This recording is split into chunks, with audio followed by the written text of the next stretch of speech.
What's up, movie lovers? It's been about a week, I think, and it's been a while since I've seen you guys.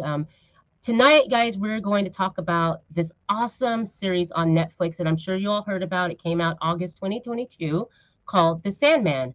And John DeGregorio from Movie Lovers Unite is going to join me, and we're going to review this series. There's 11 episodes, guys, and we're going to review episode 1, season 1. And so let's get into talking about this awesome new series that I discovered.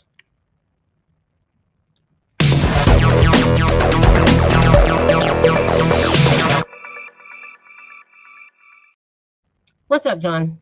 Nothing much. How you doing, Rossie? I'm doing really good. I'm doing very good, actually.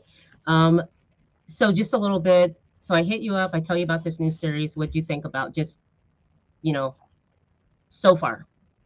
So far, I'm enjoying it. I'm really enjoying this fantasy type of level of the Sandman, the mythology of the Sandman, and stuff like that too. And I can't help but think of the 1950s song "Mr. Sandman" whenever I first heard about this. But Right. but here's the thing: this is right up my alley because I'm deep into like Elseworld stuff and things like that. Yes. So I do appreciate you inviting me to do this because this is fantastic. So you guys are really going to love this series. So just a little bit about it. So the storyline goes like this. A wizard attempting to capture death to bargain for eternal life traps her younger brother, Dream. Instead, fearful for his safety, the wizard kept him imprisoned in a glass bottle for decades. After his escape, Dream, also known as Morpheus, goes on a quest for his lost objects of power. So this series, guys, like I said, it came out August 5th, 2022 on Netflix. You can watch it on Netflix. And let's see, I have the cast there because this is an amazing cast. And some of these people, guys, I didn't know. So we have Tom Sturridge, who plays Dream / Morpheus. And we have Boyd Holbrook, who plays Corinthian. Patton Oswalt. We all know Patton from King of Queens. It was actually surprising for me to find out that Patton is in this. He plays Matthew the Raven.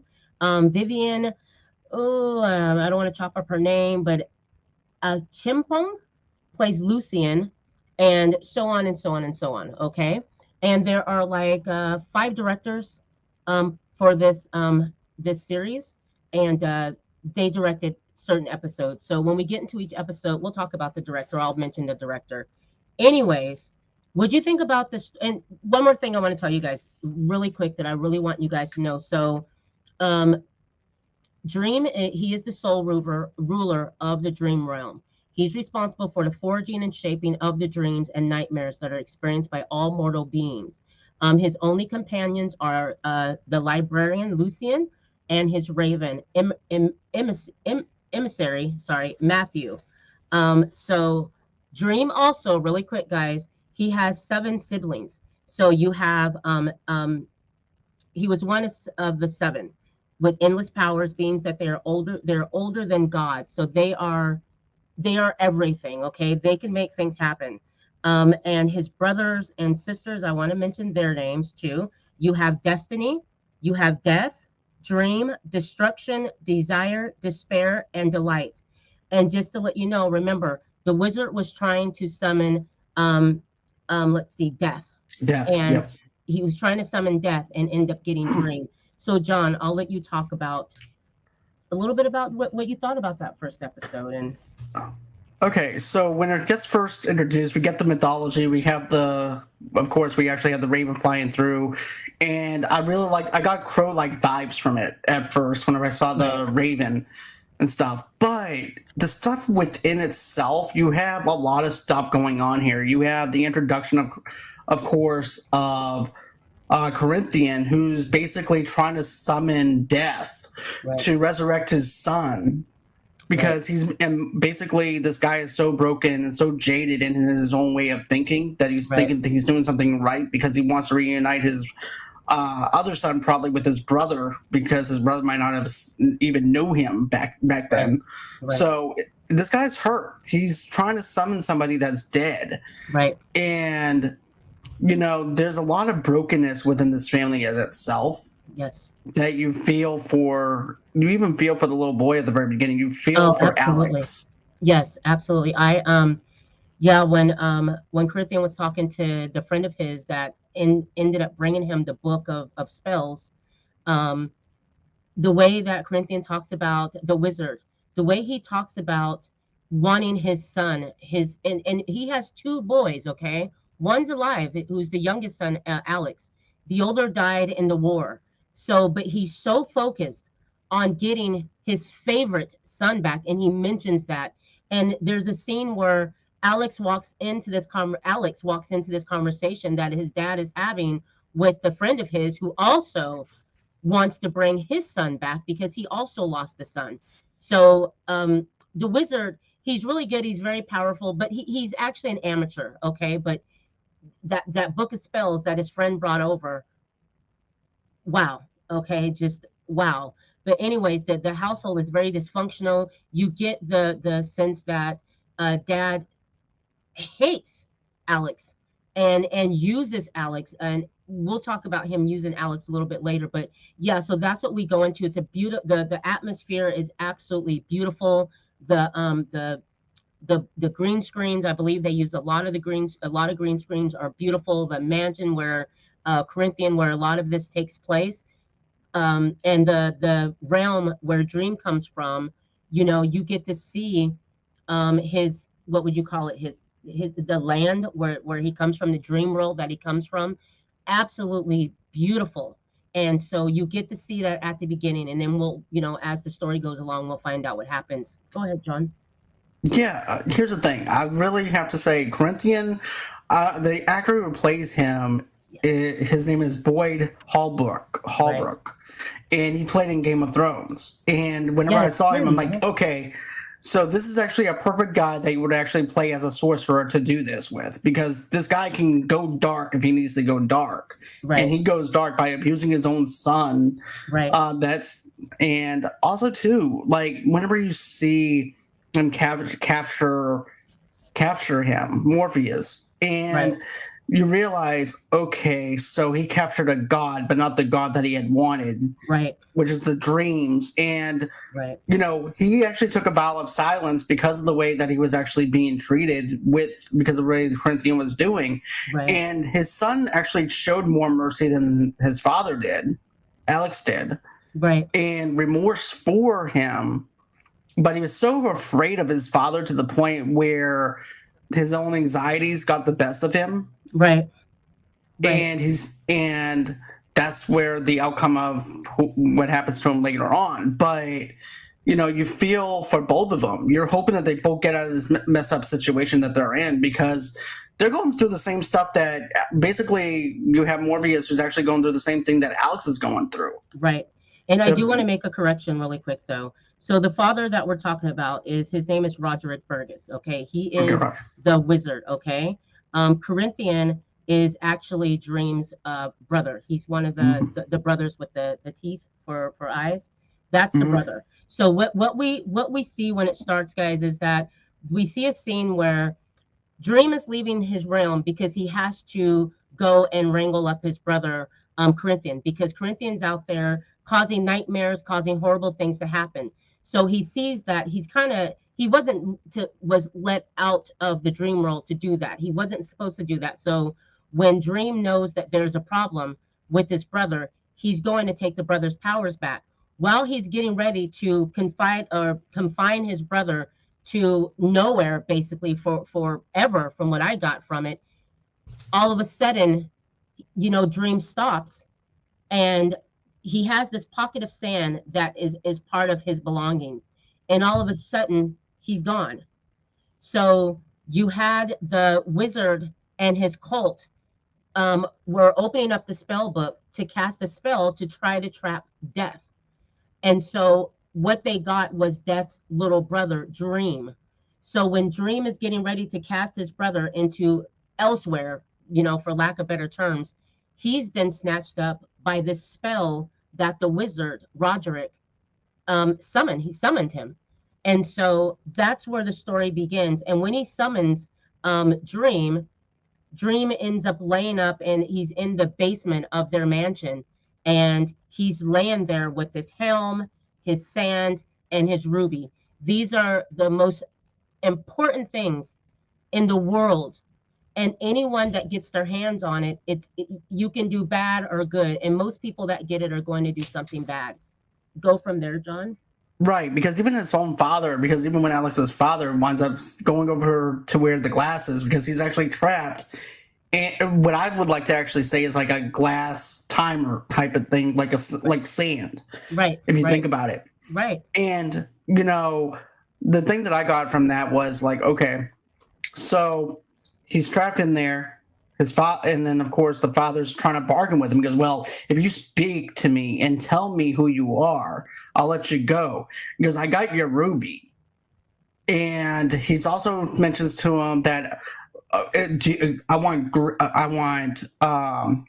basically he's greedy. He goes, "I want money. I want this. I want power." I want power. I'm like, dude, you already have all this. You have a mansion, for crying out loud. Right. And I'm just greedy. It's the greed of we as humans, we want the world when a lot of us have the world, and he wants more. And with that, he does want his dead son to come back.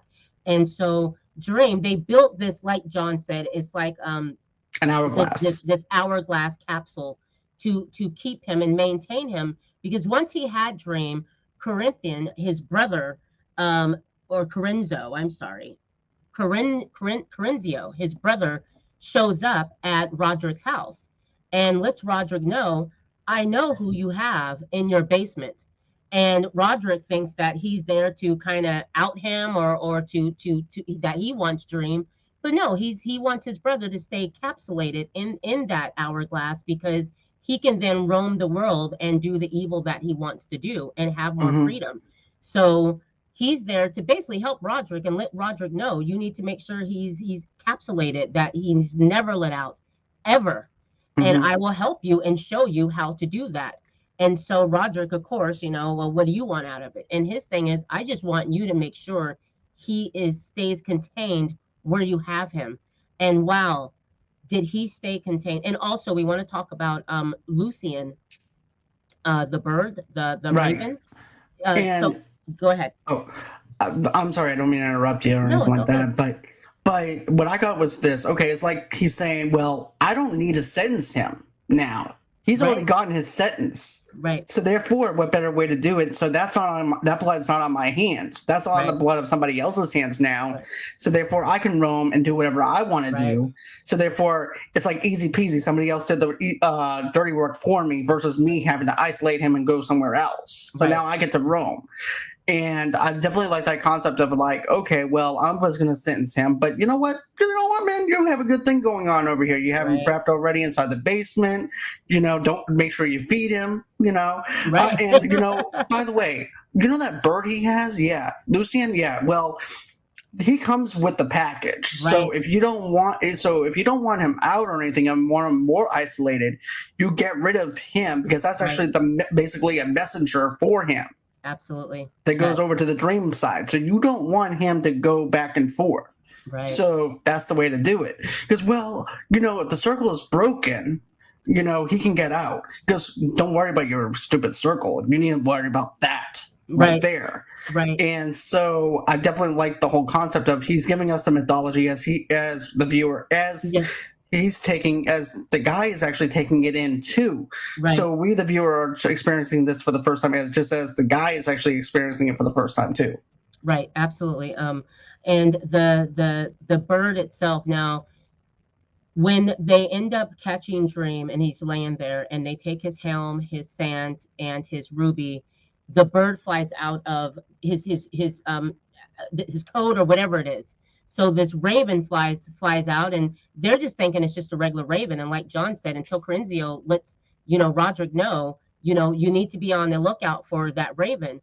Also, we do have little Alex, who is just a sweet, loving kid, but he's ruled by his father. And so for the first 10 years, they have Dream. He's down there for 10 years. A decade goes by, and he's still in this basement. And one thing that Roderick got is that he got, and his friends, They end up having a youth, because 10 years later, everyone looks the same. The only person that's aged is little Alex, that's gotten older, and a lot more wealth that he has. So the cult that he is with, and he himself have benefit. But in the whole 10 years, Dream refuses to talk or say anything, because he does mention, because he narrates his story. And he mentions in his narration that the things that Roderick wants and that he's asking for, it's not good for humans to have at all. And some of the things that he's asking for, Dream can't give to him. So he decides he's just going to stay silent and never talk to them. One thing about Dream, though, um, you have to be alert. You have to be on your P's and Q's, because if you fall asleep in front of him, he's able to enter your dreams, and he's able to make you do things that you normally wouldn't do. So that was also one crucial thing that Corinzio told Roderick. So what Roderick does is Roderick has bodyguards watching over Dream, and they're taking like back in the day, no dose, basically. You know, stimulants to keep them awake so that they do not fall asleep, because that can be a really that's really bad if you fall asleep in front of Dream. And so, and we get to that point because there is a point where Dream is able to get out. One thing I do want to mention, though, what about the part where the son gets in trouble because he goes down? Alex goes down and decides the bodyguards want to leave for the day. So Alex goes down and it's like, I want to do it. I'll watch over Dream. Alex feels horrible about the fact that his dad has this guy in this basement. So Alex goes down and he's talking to Dream. Dream's not saying anything and letting him know, I can get you out of here. What do you want me to do? And his father catches him. Go from there, John. That was just Okay, so he goes down to the basement. He's just making conversation with him. And I thought for sure that he was going to open up to Alex. I thought for sure. Yes. But can I just also mention this? They picked the perfect actor that's tall and lanky for this job, because it's just like the comic, which is something that I do appreciate with the little details. But when Alex goes over there, he goes, well, what happens if I let you out? What would happen if I let you out? Right. Would that be okay? Can I let you out? Because you don't deserve to be locked in here. I feel bad that you're locked in here. Next thing you know, the father goes, is he telling you that? What's he doing? You're not supposed to let him out. Why are you letting him out? Right. So I'm thinking in the father's mind, in the father's perspective, maybe his son fell asleep. And maybe... Oh, okay. Because just thinking about it now in the context of how he just comes out in the shadows. Right. And I'm thinking, well, maybe his father wasn't there the whole time. Maybe he just was there for that short period. Maybe he was thinking, well, maybe my son had actually dozed off right because he's not supposed to be near him. So maybe that's what happened. Maybe maybe Dream is actually having some type of way of actually talking to him and making him say the things that he's saying. But it's Alex that's doing the talking and trying to negotiate with him. Yeah, he wants him out. He wants to help him out. Right, because he's like, look, man, this is a crap shit end of the deal. Okay? I don't like my father either. You don't like him either. But here's the thing. I feel bad that you're locked in here, just as like I'm locked in here in this mansion too. So let me try and do us both a favor. And I'll let you go as long as you don't hurt me, because it's not my fault. Don't let me pay for the sins of my father. Right. Because it's not my fault that my father is the way he is. Right. But then Alex ends up getting on Dream's shit list, basically, because what happens is that Alex wants to, make amends with his father. And so when his father brings him upstairs after catching him in the basement, he brings him upstairs and it's getting ready to beat the hell out of him with this cane that he has. But someone intervenes, and the woman that ends up living with them, she comes in, sees Alex laying down, asking what's going on. Alex gets up and Alex's father tells him, if you want to help me out, kill that damn bird. That's what you can do. So I've been trying to kill this bird for 10 years. 10 years. And I just thought it was hilarious, though, the way he said, I've been trying to kill this damn bird. Like Elmer Fudd, I've been trying to kill this damn bunny for over 50 years. Right. And I'm still not able to do that. And he's not. And Lucien is like flying around the house. There is one scene I want to mention, that Lucien is flying around the house and he's in the study. And he sees, Roderick come in the study. Roderick goes in the study, has a cigar. Lucien is just perched up above him. And Roderick lights his cigar, walks out. Lucien flies over, picks up a match, lights it in the hallway, drops the match on top of some papers that Roderick left behind on a chair. It flies down to the basement, and when Dream sees Lucian fly to the glass of where he's being captured at, the look on his face, like family, like he hasn't seen his family in 10 years so far. And to see Lucian, his face lights up. He's so happy. And Lucian is pecking at the glass, just letting him know, I'm here. I'm trying. And at that point, it was the worst. Alex ends up getting the bird. He shot the bird, and blood just spills all over the freaking glass. And the look on Lucian's or Dream's face when he sees that his companion is dead. And then he looks at Alex. And that look he gave Alex was like, you'll never, ever be forgiven for what you just did. I don't care if you're a kid. I don't care how what you will never be forgiven. And I remember that look. I remember that too. That was like a really pissed off look. I'm like, oh, this is not going to end well for Alex. Right. And, you know, at first I thought maybe Lucian might actually get him loose because he's actually picking at the glass. So I'm like, okay, so maybe there's some hope for him. And then all of a sudden, the hope is gone. I'm like, oh, okay, so much for that. But at the same time, I'm like, I wonder if Lucian is dead. Like, the thing in the back of my mind is like, well, maybe because of the fact that Dream knows the situation that Alex is in. Right. And maybe somehow or another there's some type of telepathic kind of thing going on. Yeah, not a problem. Continue to talk, John.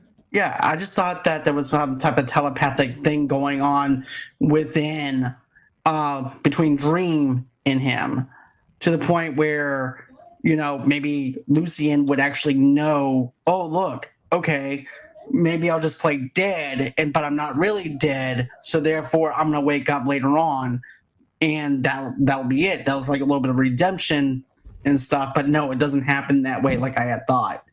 But yeah.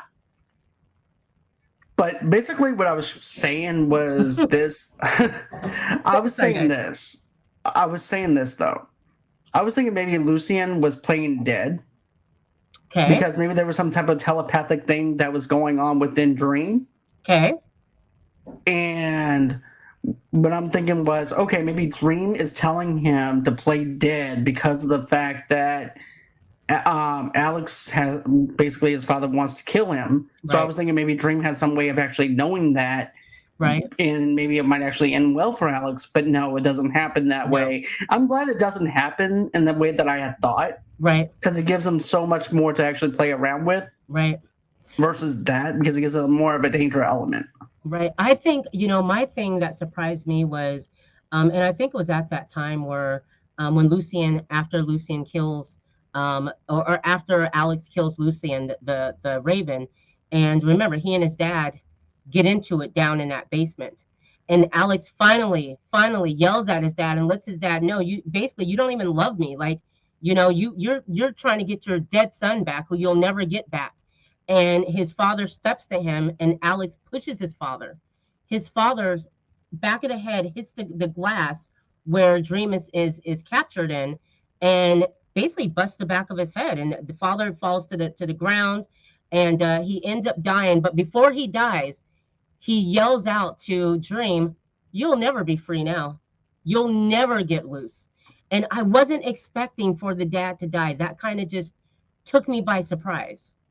That blew my mind. I knew he would die eventually, but I was thinking like old age would catch up to him. Yes. In that kind of way, to the point where it's like, okay, well, now Alex can live out his life and help Dream out. But no, it doesn't happen that way. And I like how they play it off, though. It's like, okay, at the same time, you have Lucian that died. Right. And then you also have the father that died. So you have two of these people that are dead. Right. And both of each other's lives. Right. And stuff like that. So I thought it was a very good way of actually having emotional depth to it. But also, too, we also forgot to mention this. While there's stuff going on within the mansion itself and the mansion walls, the longer that Dream is locked in, and everything. That war is going on. You have Yes. disease. You have all this stuff going on, and even this one girl who can't wake up Right. or anything because of the fact that Dream can't wake her up. Right. That's right. We did mention that. So here's the problem with what Alex's dad did. By capturing Dream, people that were asleep at that time, they can't wake up because there's no regulation to their dream. Dream's not there to do what it is that he does. Regulates the dream world, the nightmare world. So everyone who sleep have been asleep for years. The little girl that you see in the beginning, after Dream is captured, they end up showing what's going on in the world. And a lot of people who were sleeping never woke up. They're not dead. They're just still sleeping. They're not able to wake up because Dream's not there to regulate their dreams. So that's going on, like John said, while he is trapped down in that hourglass cage that he's in. One thing that is fascinating to me about it, he was down there for a century.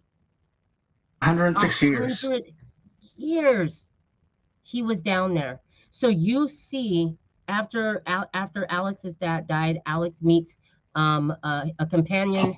Paul, And I yeah. forget Paul. He meets his companion Paul, who's just a really great guy. You see Alex at 70, 80 years old, and Dream is still down there. He's still captured. But you got to tell him how he gets free. This is very important.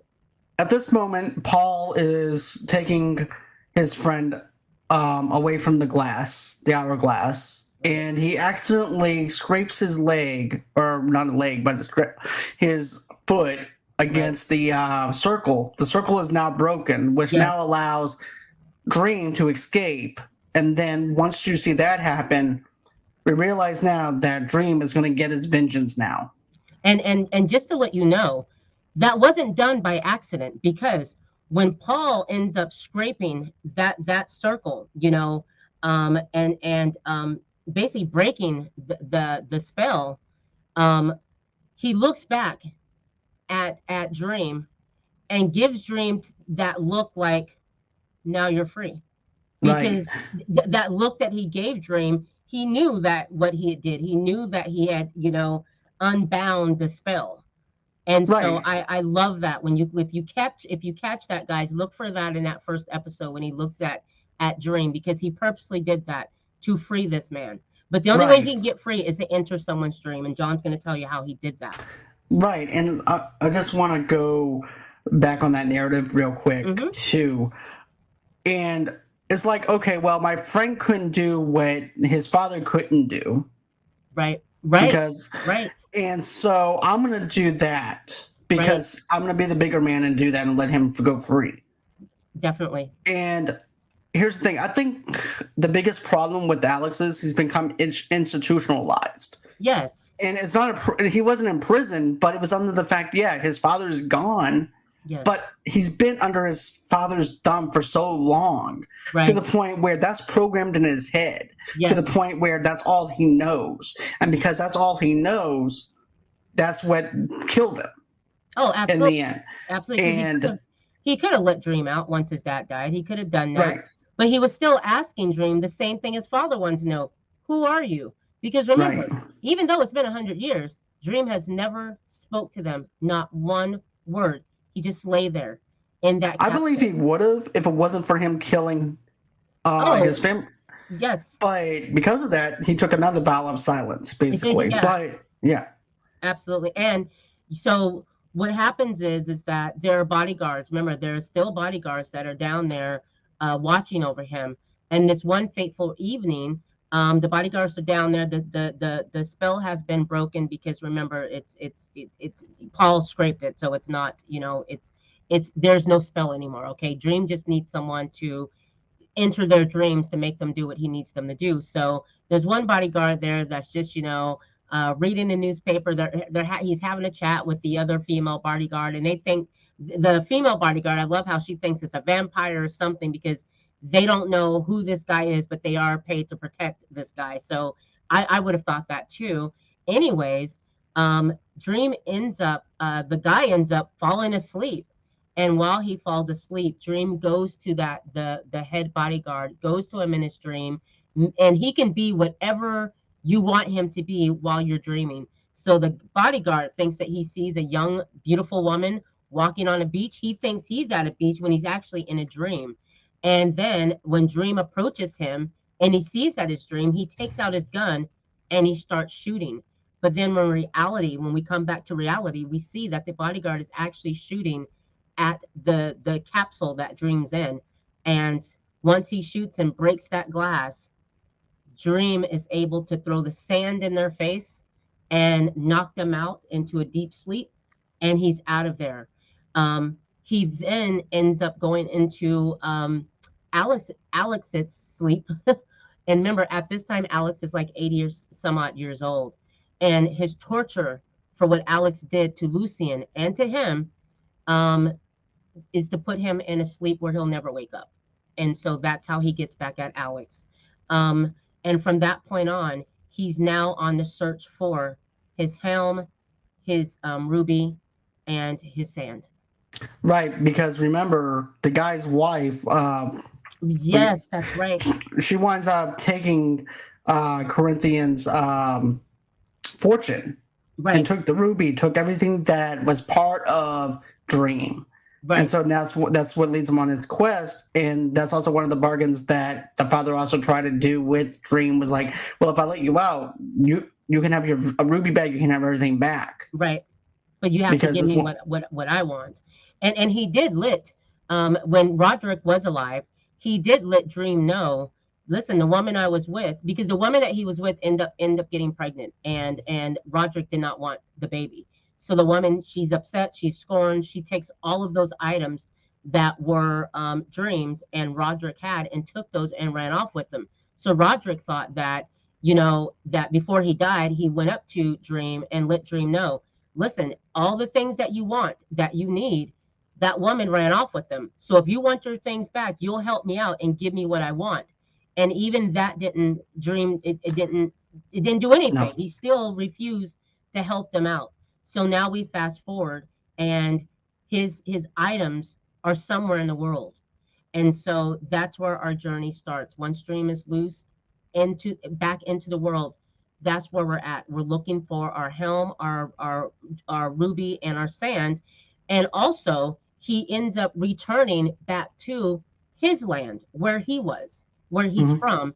And it's so awesome because you then get to meet Lucien as a human, the librarian. I'm sorry, right. she's the librarian. She's not Lucien. She's the librarian, and she is his right hand. Like she makes sure that he's okay. But guys, he's been missing for hundreds of years. So his realm that he's from is, tell him what happened to the realm. Like, So because of him being away for 106 years, not only does it affect our world in the way right, that our world actually is, it also affects his world too.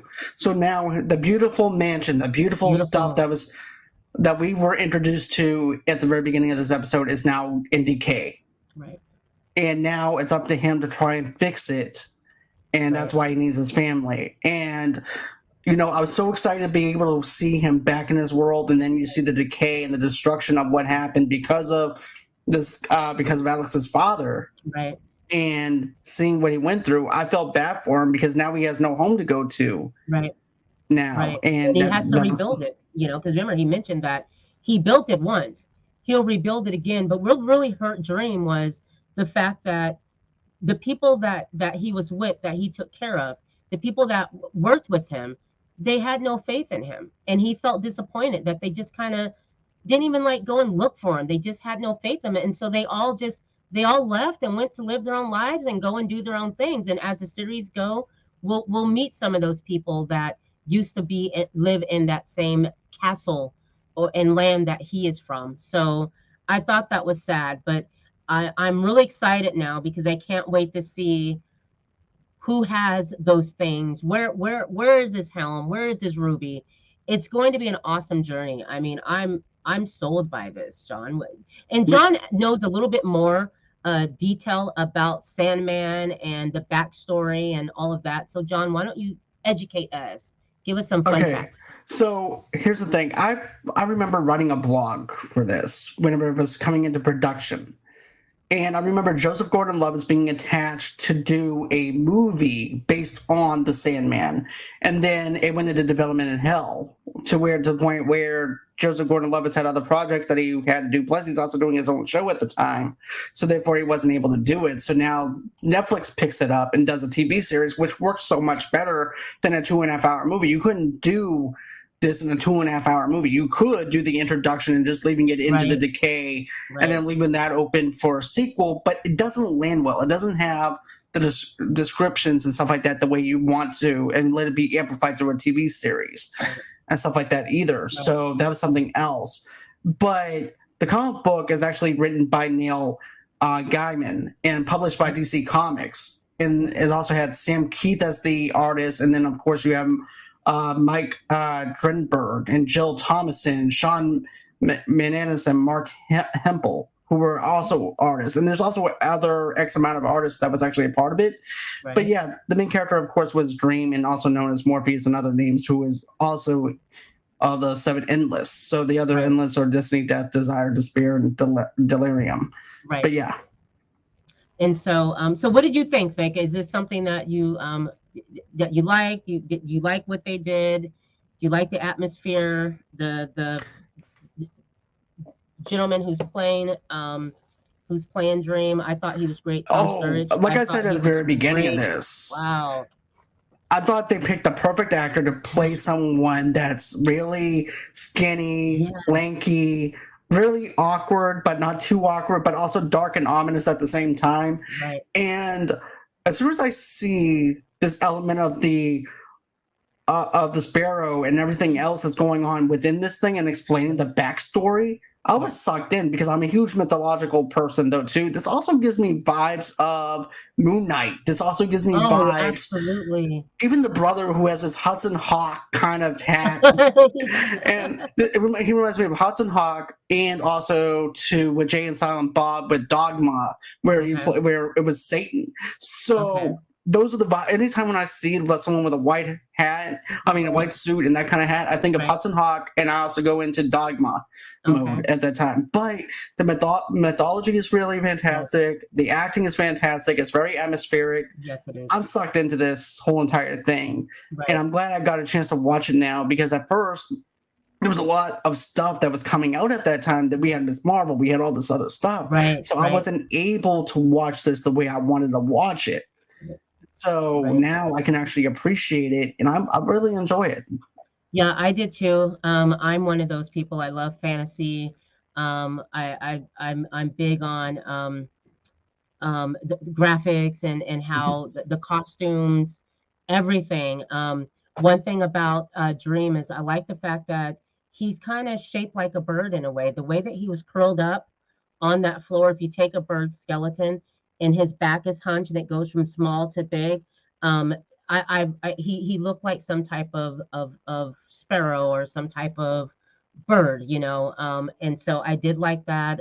Like I said, the costumes were great, and the atmosphere is it's everything that I want. And the acting alone is just wonderful. Everyone did a great job selling this. So I hope you guys really I hope you guys will enjoy this new series that we're going to do here on Rossie Talks.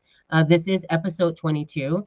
I'll be bringing you episode 2 May 3rd. We're going to do episode 2 May 3rd. We have other shows that I'm going to bring you from here until May 3rd. And then after that, we're just going to do this series. I think this is going to be fun. I think you all will like it. And John, thanks for joining me on episode 1 of Sandman. And John's going to be here a lot of the times with me doing this series. I'll be sweating. I'll be a geeky sweating nerd. That's what I'm going to be. He's going to be here. So this is going to be fun. I'm already on episode 6, guys, just to let you know. I went back and started it over from episode 1. So I'll do 1 episode each week. We'll all catch up. But what I've seen so far, you guys are really going to love this. So John, why don't you tell us what you have coming up in the next week or so, or tomorrow? Okay, so tomorrow I'm actually changing my times on when I do my live shows now. It's not going to be 8 o'clock anymore, but it's going to be at 7 o'clock p.m. now. Okay. And basically what I'm going to be doing tomorrow is I'm going to be doing a review on That Thing You Do. Oh, And so I have Brian from my weekly mixtape podcast. He puts out a great podcast. Brian, if you're listening and everything, you got doing such a fantastic job of doing that. Of course, I was also a guest on his show for Playlist Wars a while back for doing Grand Theft Auto for that. But yeah, we're going to be doing That Thing You Do, reviewing that. That's going to be at 7 o'clock p.m. Central Time, 8 o'clock p.m. Eastern Time. I'm going to be on the Sleevy G podcast coming up this weekend. And also, too, I just want to tell you guys this, too. I'm going to be on the Multiverse of Geekdom YouTube channel. It's not going to be live, but what we've been doing is we've been doing this type of D&D kind of style with using basically D&D with football. okay. So basically, it's called Titans of the Turf, Cool. and my team is called the Misfits. And I have Cartman on my team. I have Batman on my team. I have and Anthony from ACS Universe is there, and we're doing this D&D style game. Awesome. And we're just having a good time and just being nerds and playing D&D with football. That sounds awesome. Awesome. You guys join John. I'm sure you will. So for me, guys, on the 26th, I'm having Jay Sahali on my show. He's a film director. He has this awesome movie out. It's called Northwood Pie. You guys can watch that on Tubi. You can also watch that on Amazon Prime. So we'll be talking to him, and that's going to be for my listeners only on the podcast. So that will be at 7 o'clock p.m. And then on the 3rd, like I said, we're going to do episode 2 of The Sandman, May 3rd. And then on May 10th, and I'll stop here, we're going to do our 3rd video game show. And we're going to do the best third-person shooters, period. Third-person shooters, period. All right? And so I'm going to have a panel of gentlemen joining us. John, I hope that you join me because we had such a good time on the last one. Yeah, I had a fantastic time last time. Okay, we had a good time. It's Trust will join us. Hopefully Frito will come back and join us on that panel, and someone new that will have come and join us on that panel. So until then, guys, enjoy your week, enjoy your weekend, and I will see you all next week with Jay Sahali. Thank you. John, anything else you want to say to the good folk before we get out of here? That's pretty much everything I have going on. I do have an interview with 2 other people matter of fact, with 2 other people, an actress named Rachel Warren, and then Helen, with Helen. And basically, these 2 women are so talented. They decided to team up and work together in a more diverse production company. And matter of fact, the production company is RWI, I believe, and then there's also another production company that Helen Alexis Yonovov is actually her name. And basically, they teamed up with each other to do this production company. And then I just found out recently they hired on somebody from Netflix that was somebody that used to work for Netflix. Nice. And they have her as part of the marketing team on it. So I'm proud of these women. These women are talented. And I'm excited to be able to interview them at 10 o'clock a.m. Central Standard Time, 11 o'clock a.m. Eastern Time. So that's everything that I'm going to be doing for the channel right now.